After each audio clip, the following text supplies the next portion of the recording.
नमस्कार, यह एसएफके काइडू है और आज की इस वीडियो में हम हरिशंकर परसाई जी द्वारा लिखी हुई एक कहानी भोला राम का जीव का अध्ययन करेंगे। तो आइए इसे पढ़ें। यहाँ आपको लिखा हुआ दिखाई दे रहा होगा भोला राम का जीव। भोला राम का जीव ये कहानी का टाइटल यानी शीर्षक है। तो हम इस कहानी को पढ़ते हैं। इस कहानी के लेखक हैं हरिशंकर परसाई जी। हम कहानी को पढ़ना प्रारंभ करें उससे पूर्व आप सभी लोगों से विनम्र अनुरोध है कि अगर आपको वीडियो अच्छा लगे तो आप वीडियो को लाइक करें, चैनल को सब्सक्राइब करें और साथ ही साथ कमेंट बॉक्स में अपनी प्रतिक्रिया हमारे साथ अवश्य साझा करें। ऐसा कभी नहीं हुआ था। धर्मराज लाखों वर्षों से असंख्य आदमियों को कर्म और सिफारिश के आधार पर स्वर्ग या नरक में निवास स्थान अलाट करते आ रहे थे, पर ऐसा कभी नहीं हुआ था। सामने बैठे चित्रगुप्त बार बार चश्मा पोंछ, बार बार थूक से पन्ने पलट रजिस्टर पर रजिस्टर देख रहे थे। गलती पकड़ में ही नहीं आ रही थी। आखिर उन्होंने खींचकर रजिस्टर इतने जोर से बंद किया कि मक्खी चपेट में आ गई। उसे निकालते हुए वे बोले, महाराज रिकॉर्ड सब ठीक है। भोला राम के जीव ने 5 दिन पहले देह त्यागी और यमदूत के साथ इस लोक के लिए रवाना भी हुआ, पर यहाँ अभी तक नहीं पहुँचा। धर्मराज ने पूछा, और वह दूत कहाँ है? महाराज वह भी लापता है। इसी समय द्वार खुले और यमदूत बदहवास वहाँ आया। उसका मौलिक कुरूप चेहरा परिश्रम और परेशानी और भय के कारण और भी विकृत हो गया था। उसे देखते ही चित्रगुप्त चिल्ला उठे, अरे तू कहाँ रहा इतने दिन? भोला राम का जीव कहाँ है? यमदूत हाथ जोड़कर बोला, दया निधान मैं कैसे बतलाऊं कि क्या हो गया। आज तक मैंने धोखा नहीं खाया था, पर भोला राम का जीव मुझे चकमा दे गया। 5 दिन पहले जब जीव ने भोला राम का देह त्यागा तब मैंने उसे पकड़ा और इस लोक की यात्रा आरंभ की। नगर के बाहर ज्यों ही मैं उसे लेकर एक तीव्र वायु तरंग पर सवार हुआ त्यों ही वह मेरी चंगुल से छूटकर न जाने कहाँ गायब हो गया। इन 5 दिनों में मैंने सारा ब्रह्मांड छान डाला पर उसका कहीं पता नहीं चला। धर्मराज क्रोध से बोला, मूर्ख, जीवों को लाते लाते बूढ़ा हो गया, फिर भी एक मामूली बूढ़े आदमी के जीव ने तुझे चकमा दे दिया। दूत ने सिर झुकाकर कहा, महाराज मेरी सावधानी में बिल्कुल कसर नहीं थी। मेरे इन अभ्यस्त हाथों से अच्छे अच्छे वकील भी नहीं छूट सके, पर इस बार तो कोई इंद्रजाल ही हो गया। चित्रगुप्त ने कहा, महाराज आजकल पृथ्वी पर इस प्रकार का व्यापार बहुत चला है। लोग दोस्तों को कुछ चीज भेजते हैं और उसे रास्ते में ही रेलवे वाले उड़ा लेते हैं। भोजरी के पार्सलों के मोजे रेलवे अफसर पहनते हैं। मालगाड़ी के डब्बे रास्ते में कट जाते हैं। और एक बात और हो रही है, राजनीतिक दलों के नेता विरोधी नेता को उड़ाकर बंद कर देते हैं। कहीं भोला राम के जीव को भी तो किसी विरोधी ने मरने के बाद खराबी करने के लिए तो उड़ा नहीं दिया। धर्मराज ने व्यंग से चित्रगुप्त की ओर देखते हुए कहा, तुम्हारी भी रिटायर होने की उम्र आ गई। भला भोला राम जैसा नगण्य दीन आदमी से किसी को क्या लेना देना। इसी समय कहीं से घूमते घामते नारद मुनि आ गए। धर्मराज को गुमसुम बैठे देख बोले, क्यों धर्मराज, कैसे चिंतित बैठे हैं? क्या नरक में निवास स्थान की समस्या अभी हल नहीं हुई? धर्मराज ने कहा, वह समस्या तो कब की हल हो गई। नरक में पिछले सालों में बड़े गुणी कारीगर आ गए हैं। कई इमारतों के ठेकेदार हैं जिन्होंने पूरे पैसे लेकर रद्दी इमारतें बनाई। बड़े बड़े इंजीनियर भी आ गए हैं जिन्होंने ठेकेदारों से मिलकर पंचवर्षीय योजना का पैसा खाया। ओवरसियर हैं जिन्होंने उन मजदूरों की हाजिरी भरकर पैसा हड़पा जो कभी काम पर गए ही नहीं। इन्होंने बहुत जल्दी नरक में कई इमारतें तान दी हैं। वह समस्या तो हल हो गई, पर एक बड़ी विकट उलझन आ गई है। भोला राम नाम के एक आदमी की 5 दिन पहले मृत्यु हुई। उसके जीव को यह दूत यहाँ ला रहा था कि जीव इसे रास्ते में चकमा देकर भाग गया। इसने सारा ब्रह्मांड छान डाला पर वह कहीं नहीं मिला। अगर ऐसा होने लगा तो पाप पुण्य का भेद ही मिट जाएगा। नारद ने पूछा, उस पर इनकम टैक्स तो बकाया नहीं था? हो सकता है उन लोगों ने रोक लिया हो। चित्रगुप्त ने कहा, इनकम होती तो टैक्स होता। भुखमरा था। नारद बोले, मामला बड़ा दिलचस्प है। अच्छा मुझे उसका नाम पता तो बताओ, मैं पृथ्वी पर जाता हूँ। चित्रगुप्त ने रजिस्टर देखकर बताया, भोला राम नाम था उसका। जबलपुर शहर में धमापुर मोहल्ले में नाले के किनारे एक 1.5 कमरे टूटे फूटे मकान में वह परिवार समेत रहता था। उसकी एक स्त्री थी, 2 लड़के और एक लड़की। उम्र लगभग 60 साल। सरकारी नौकर था। 5 साल पहले रिटायर हो गया था। मकान का किराया उसने 1 साल से नहीं दिया, इसलिए मकान मालिक उसे निकालना चाहता था। इतने में भोला राम ने संसार ही छोड़ दिया। आज 5वां दिन है। बहुत संभव है कि अगर मकान मालिक वास्तविक मकान मालिक है तो उसने भोला राम के मरते ही उसके परिवार को निकाल दिया होगा। इसलिए आपको परिवार की तलाश में काफी घूमना पड़ेगा। माँ बेटी के सम्मानित क्रंदन से ही नारद भोला राम के मकान पहुंच गए। द्वार पर जाकर उन्होंने आवाज लगाई, नारायण नारायण। लड़की ने देखकर कहा, आगे जाओ महाराज। नारद ने कहा, मुझे भिक्षा नहीं चाहिए, भोला राम के बारे में कुछ पूछताछ करनी है। अपनी माँ को जरा बाहर भेजो बेटी। भोला राम की पत्नी बाहर आई। नारद ने कहा, माता भोला राम को क्या बीमारी थी? क्या बताऊं, गरीबी की बीमारी थी। 5 साल हो गए पेंशन पर बैठे, पर पेंशन अभी तक नहीं मिली। हर 10-15 दिन में एक दरखास्त देते थे, पर वहाँ से जवाब या तो आता ही नहीं था, और आता तो यही कि तुम्हारी पेंशन के मामले में विचार हो रहा है। इन 5 सालों में सब गहने बेचकर हम लोग खा गए, फिर बर्तन बिके, अब कुछ नहीं बचा था। चिंता में घुलते घुलते और भूखे मरते मरते उन्होंने दम तोड़ दी। नारद ने कहा, क्या करोगी माँ, उनकी इतनी ही उम्र थी। ऐसा तो मत कहो महाराज, उम्र तो बहुत थी। 50-60 रुपया महीना पेंशन मिलती तो कुछ और काम कहीं करके गुजारा हो जाता, पर क्या करें, 5 साल नौकरी से बैठे हो गए और अभी तक एक कौड़ी नहीं मिली। दुख की कथा सुनने की फुर्सत नारद को थी नहीं। वे अपने मुद्दे पर आए। माँ, यह तो बताओ कि यहाँ किसी को उनका विशेष प्रेम था जिसमें उनका जी लगा हो? पत्नी बोली, लगाव तो महाराज बाल बच्चों से ही होता है, नहीं परिवार के बाहर भी हो सकता है। मेरा मतलब है किसी स्त्री। स्त्री ने गुर्रा कर नारद की ओर देखा, बोली, अब कुछ मत बको महाराज, तुम साधु हो, उचक्के नहीं हो। जिंदगी भर उन्होंने किसी दूसरी स्त्री की ओर आंख उठाकर नहीं देखा। नारद हंसकर बोले, हाँ, तुम्हारा यह सोचना ठीक ही है, यही हर अच्छी गृहस्थी का आधार है। अच्छा माता, मैं चला। स्त्री ने कहा, महाराज आप तो साधु हैं, सिद्ध पुरुष हैं, कुछ ऐसा नहीं कर सकते कि उनकी रुकी हुई पेंशन मिल जाए, इन बच्चों का पेट कुछ दिन भर जाए। नारद को दया आ गई थी। वे कहने लगे, साधुओं की बात कौन मानता है, मेरा यहाँ कोई मठ तो है नहीं, फिर भी मैं सरकारी दफ्तर जाऊंगा और कोशिश करूंगा। वहाँ से चलकर नारद सरकारी दफ्तर पहुँचे। वहाँ पहले से ही कमरे में बैठे बाबू से उन्होंने भोलाराम के केस के बारे में बातें की। उस बाबू ने उन्हें ध्यानपूर्वक देखा और बोला, भोलाराम ने दरख्वास्तें तो भेजी थी, पर उन पर वजन नहीं रखा था, इसलिए कहीं उड़ गई होंगी। नारद ने कहा, भाई ये बहुत से पेपर वेट तो रखे हैं, इन्हें क्यों नहीं रख दिया? बाबू हंसा, आप साधु हैं, आपको दुनियादारी समझ में नहीं आती, दरख्वास्तें पेपर वेट से नहीं दबती। खैर, आप उस कमरे में बैठे बाबू से मिलिए। नारद उस बाबू के पास गए। उसने तीसरे के पास भेजा, तीसरे ने चौथे के पास, चौथे ने पांचवें के पास। जब नारद 25-30 बाबुओं और अफसरों के पास घूम आए, तब चपरासी ने कहा, महाराज आप क्यों इस झंझट में पड़ गए? अगर आप साल भर भी यहाँ चक्कर लगाते रहे तो भी काम नहीं होगा। आप तो सीधे बड़े साहब से मिलिए, उन्हें खुश कर दिया तो भी काम हो जाएगा। नारद बड़े साहब के कमरे में पहुंचे। बाहर चपरासी ऊँघ रहा था, इसलिए उन्हें किसी ने छेड़ा नहीं। बिना विजिटिंग कार्ड के आया। देख साहब बड़े नाराज हुए, बोले, इसे कोई मंदिर मंदिर समझ लिया है क्या? धड़धड़ाते चले आए। चिट क्यों नहीं भेजी? नारद ने कहा, कैसे भेजता, चपरासी सो रहा है, क्या काम है? साहब ने रौब से पूछा। नारद ने भोलाराम का पेंशन केस बतलाया। साहब बोले, आप हैं बैरागी, दफ्तरों के रीति रिवाज नहीं जानते। असल में भोलाराम ने गलती की भाई, यह भी एक मंदिर है, यहाँ भी दान पुण्य करना पड़ता है। अब भोलाराम के आत्मीय मालूम होते हैं। भोलाराम की दरख्वास्तें उड़ रही हैं, उन पर वजन रखिए। नारद ने सोचा कि फिर यहाँ वजन की समस्या खड़ी हो गई। साहब बोले, भाई सरकारी पैसे का मामला है, पेंशन का केस 20 दफ्तरों में जाता है, देर लग ही जाती है। 20 बार एक ही बात को 20 जगह लिखना पड़ता है, तब पक्की होती है। जितनी पेंशन मिलती है उतने की स्टेशनरी लग जाती है। हाँ, जल्द भी हो सकती है, मगर। साहब रुके। नारद ने कहा, मगर क्या? साहब ने कुटिल मुस्कान के साथ कहा, मगर वजन चाहिए। आप समझे नहीं, जैसे आपकी यह सुंदर वीणा है, इसका भी वजन भोलाराम की दरख्वास्त पर रखा जा सकता है।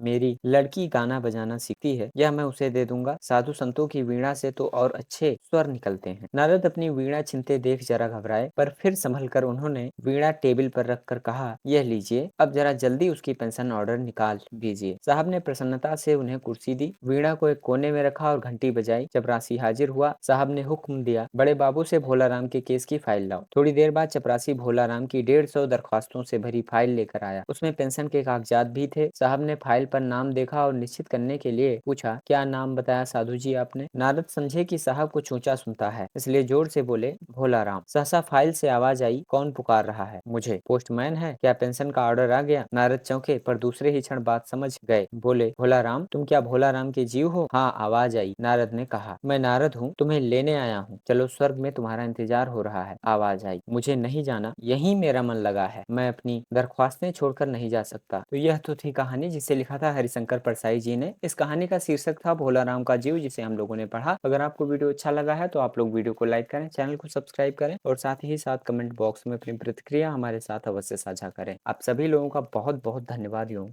आभार।